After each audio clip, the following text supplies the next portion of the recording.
Hey guys, welcome back to the Music Hole. My name is Cole, and we're going to travel back to 1996 today to talk about a totally underrated power pop gem, which is of course Regretfully Yours by Superdrag. Oh my gosh, if you love guitar hooks, this album is for you. So I'm excited to share it with you guys. Let's dive in with track 1, which is called Slot Machine.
Yeah, oh my gosh. As I mentioned, the guitar hooks on this album are just phenomenal. And this song is such a great beginning, sonically speaking. But this poor guy, right, he's got a crush on a girl. And it sounds like he's not saying the right things. He's not doing the right things to get her attention in the way that he wants, right? But he's happy to have her be his Princess Leia, which is kind of a funny line. Because what I imagine that means is like, somebody that you can kind of flirt with, right? But they never really hook up or anything. So he'll take what he can get, is kind of what he's saying, right? Like, if you won't date me, at least I'll have someone to flirt with who's kind of cute. So anyway, a really cool beginning to the album. But let's talk about track number 2 now, which is called Phaser.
Yeah, oh my goodness. The best part of everyone's life is that moment when you are totally in love with your date, right? With the person you've been going out with. You go from, this person's a total stranger that I don't know anything about, to, oh my gosh, I feel on top of the world.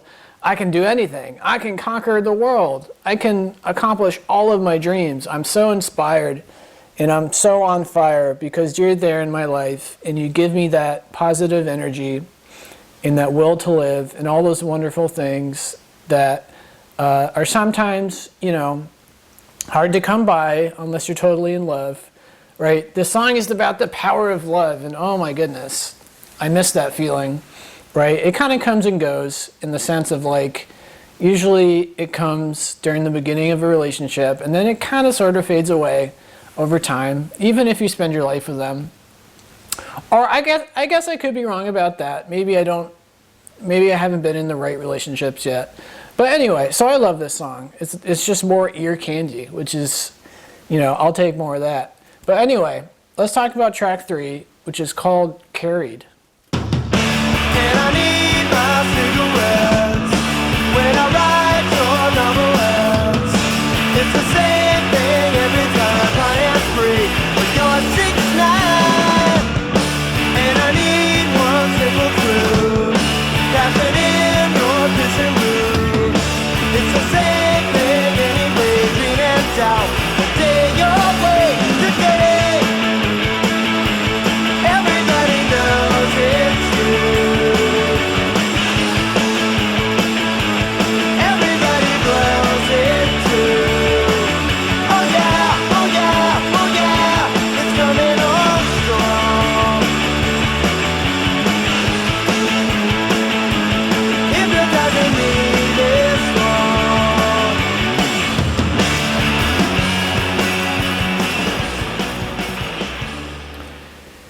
Yeah, basically, this guy's girlfriend is just like his muse, right? She's the cigarette that he's got to keep smoking in order to stay high, right? High on life. He's just totally inspired by her, right? And, on some level, he's kind of doubting whether she's real, right? Like, is she really in my life? Is this actually going to last? Like he feels on top of the earth when he's with her, but when she's gone and they're off doing their own thing all day, he's kind of like wondering a little bit, am I dreaming? Like, should I pinch myself and make sure everything is, everything is real and I'm not asleep?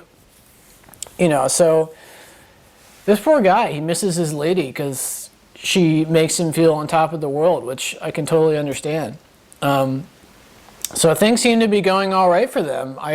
Geez Louise, I hope nothing happens. We'll see how this goes.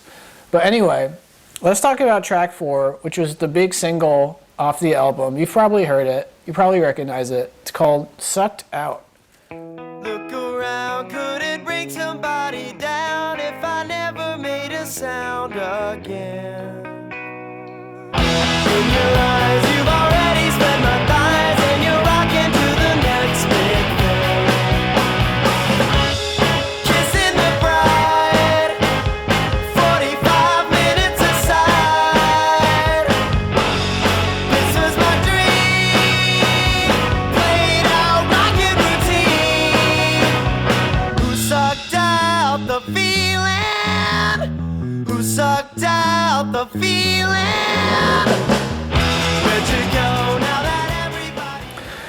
Oh no, oh dear, our poor hero, right? He was on cloud 9 with this girl who he totally put on a pedestal to some degree, right? I mean, she was basically keeping him mentally in order, so to speak. But now, it seems like, she's the kind of girl who likes attention and she likes to see a lot of people.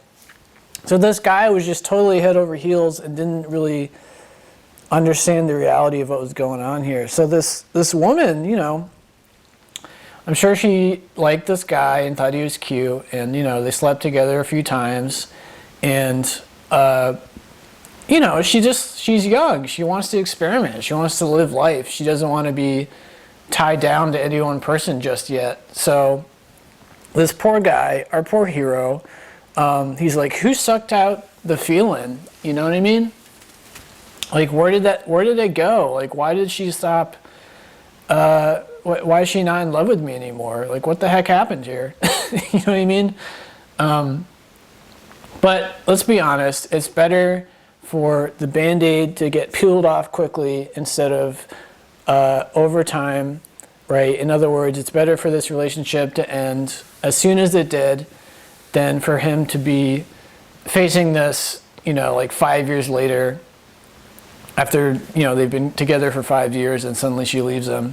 It's a lot worse when that happens, trust me. So in some respects, it's better this happened when it did.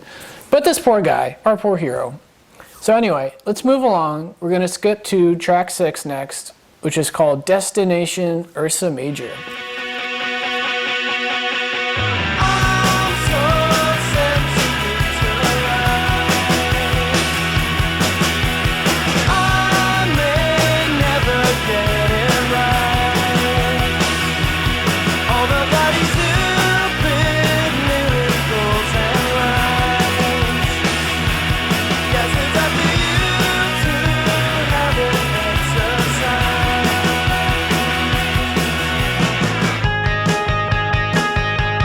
What did I do? Nothing is true. Whatever is over now. Sober is over now.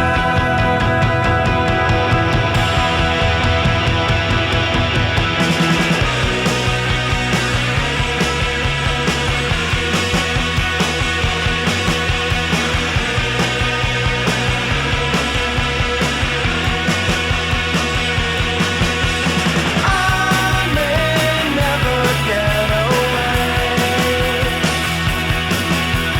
I'm rejecting yesterday. Only hoping my trajectory is high. Now there will be no more kissing you goodbye.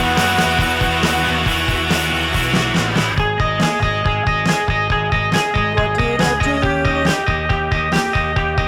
Nothing is true. Whatever is over now. Sober is over now.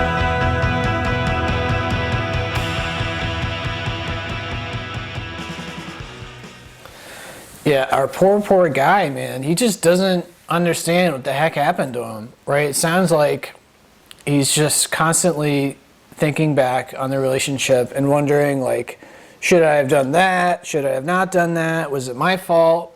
And he's just like going to the bars, just drinking himself drunk, so he doesn't have to feel sad anymore, really, or so he can forget about it. He's drinking away his troubles, and it was probably not the case that he did anything wrong. He probably did everything right. And as we've said, the woman is just a free spirit. She just likes to enjoy the male body, right? And to experiment and to have the attention of different people. And, the jerks out there might call her a slut, but I don't think of life in that kind of way. She just likes to be young and experiment. What's wrong with that? In my opinion, there's nothing wrong with that. So this poor guy is just beating himself up every day after this breakup. Like, I must have done something wrong because I thought she loved me. Like we're having such a great time together. Like, what the heck happened? He's. It's going to take him a while to realize he didn't do anything wrong. It's just kind of the way it is. It's kind of just her nature. So this poor guy. But anyway, let's move along to track 7, which is called Whitey's Theme. There's not an answer. Expecting nothing impromptu.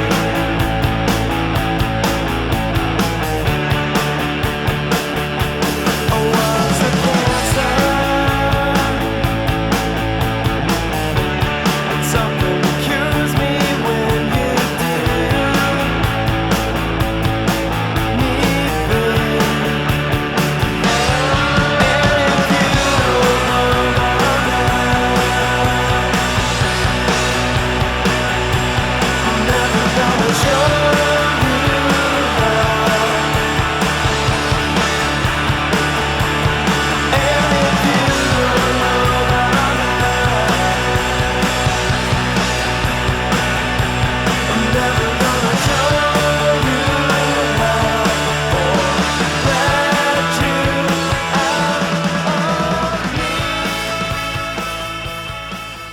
Yeah, so our poor hero, he says it, right? I was the cancer. So I literally interpret that as he's decided, well, he must have done something wrong to kind of push her away, right? It couldn't be that she's just young and wants to live life and see a lot of people, right? Which is totally fair, as I mentioned. But I can definitely relate to this guy because I think about myself way too much. I look inwards way too much in the sense that I'm constantly wondering, did I say something stupid, or should I have said something there, or maybe I'm not enough fun, or maybe, you know, she left because I don't make enough money, or whatever BS reason, you know. Some of them might be true. None of them could be true. You never know. Sometimes you just got to accept reality, that maybe it wasn't your fault, that maybe there's nothing you could have done. And, you know, just be happy that you were with them at all, right? Just enjoy the fact that you had some happy memories with them. You know, cherish those memories. Because if you think about it, let's go deep a little bit. You almost never fixate on the happy memories when a breakup happens. You kind of fixate on all the negative stuff, or at least I do. Right? You kind of focus on the negative because the negative is more memorable. The good stuff is not quite as memorable, at least in my personal experience, right? I mean, that's basically how the media works, is we always, you focus on negative things because that's the most memorable kind of stuff. But anyway, that's kind of a tangent. So yeah, our poor guy, I hope he snaps out of it. But anyway, let's move along to track 9, which is called What If You Don't Fly? So long goodbye. I never cried that much for you, but that's a lie. Just like the book you're seeing through, you don't know why. You hate the human things you do, but when you die, lover, you'll be sorry, sorry. 'Cause when you die, oh yeah, what if you don't fly?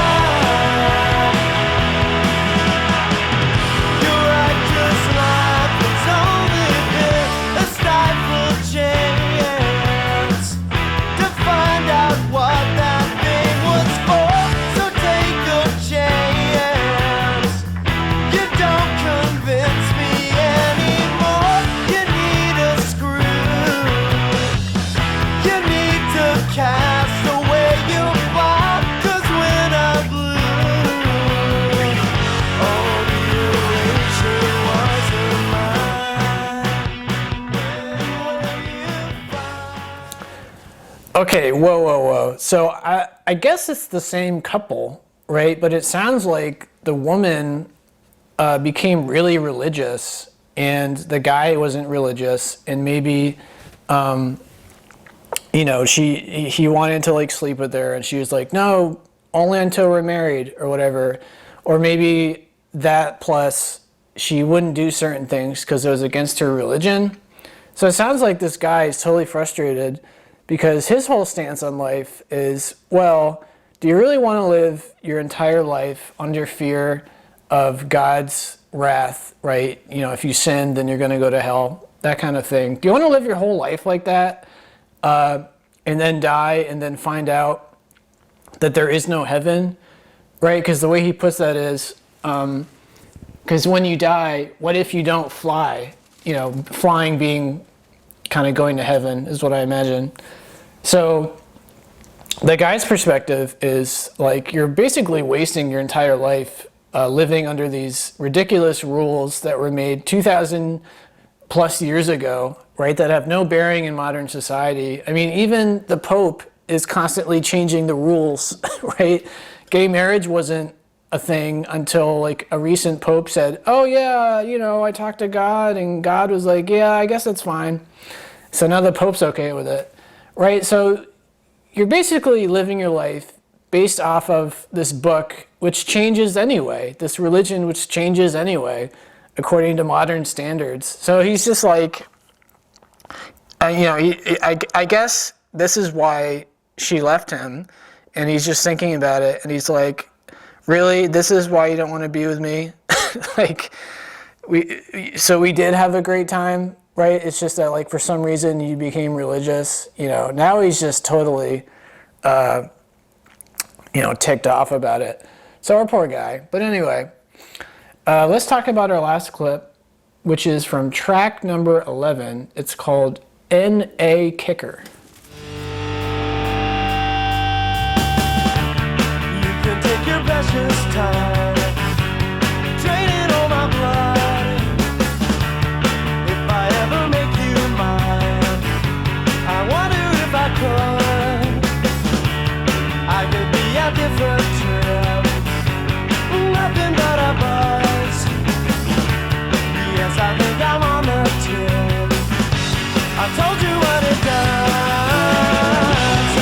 I'm sure you've heard this one a million times before.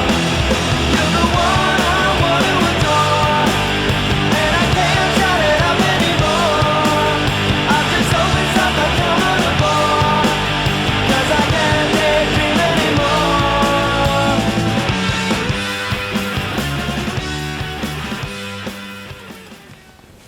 Yeah, so it kind of sounds like this guy has become cynical with new relationships. It sounds like he's moved on from the previous girl, and he's got a new crush, but he's a little bit more cynical. He's a little bit more world weary, and he's like, yes, I know that I'm probably just a buzz for you, right? Some handsome guy has a crush on you, and you like the attention, and maybe you want to like fool around with him a little bit.